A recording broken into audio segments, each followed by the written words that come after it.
तोच ध्येयानं वेडा झालेला एक माणूस ज्यांनी आपल्याला राज्यामध्ये डोंगर दाखवले, झाडी दाखवली, त्या शहाजी बापू पाटलांच्या प्रयत्नानं आज सांगोला तालुका दुष्काळ मुक्त होतोय याचा मला अतिशय मनस्वी आनंद आहे। आज आपल्या तालुक्यात आल्यानंतर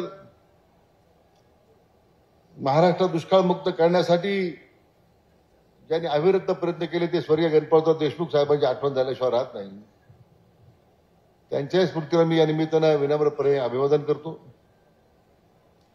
ही महाराष्ट्रातली काही जुनी जाणती मंडळी होती ज्यांनी या राज्यामध्ये शेतकरी आमचा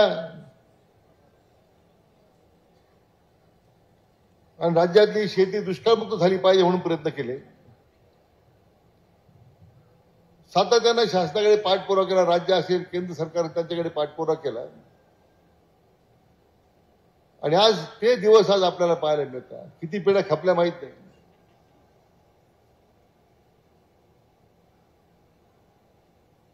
आपल्या राज्यातले एक जाणते राजे त्यांनी आमच्या नगर जिल्ह्यात एकदा भाषण केलं होतं। आम्ही कुकडीचं पाणी ज्यावेळी नगरला आणायचं खाली दक्षिण भागेमध्ये,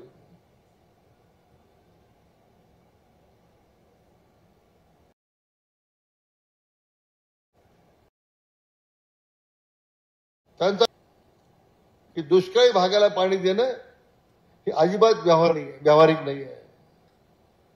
हे पाणी देणं परवडणारं नाही आहे।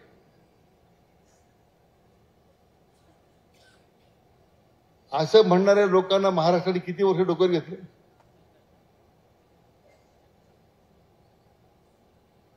का सोलापूर जिल्हा इतक्या वर्ष दुष्काळाच्या छायाखाली राहिला?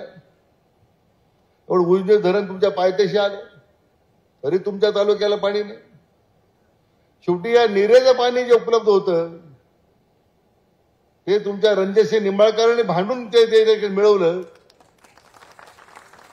आणि त्याच्यामुळे बापू तुमच्या या सांगोला तालुक्याला पाणी उपलब्ध करण्याचं काम झालं। मुळात त्यांना दुष्काळाच्या भागाला पाणी देणंच व्यावहारिक नाही असं त्यांना वाटत होतं।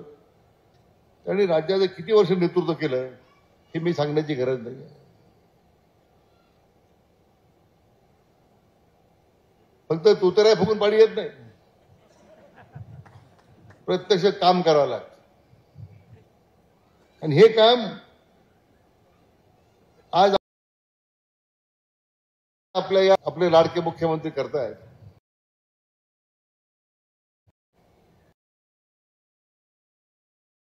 आपले लाडके प्रधानमंत्री नरेंद्र मोदी साहेबांनी घेतलेली आहे।